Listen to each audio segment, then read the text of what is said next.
Why revenue are credited and why is the normal balance of revenue credit? Why expense accounts are debited? Why is the normal balance of expense debit? Remember our basic equation or our golden equation. Asset equals liability plus owner's equity or capital.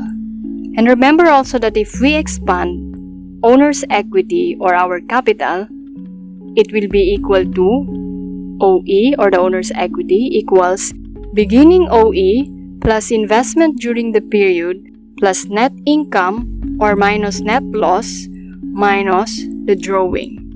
And we know that the net income or net loss is computed as revenue minus expense.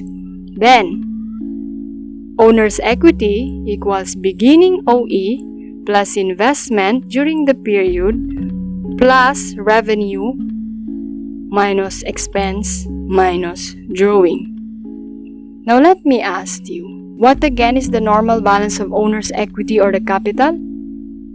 Yes, it's credit, meaning it follows that all accounts and transactions that increase our owner's equity or the capital account shall be credited, and those which decrease it shall be debited. Revenue or income increases owner's equity. That is why it is credited, and expense decreases owner's equity. That is why it is debited.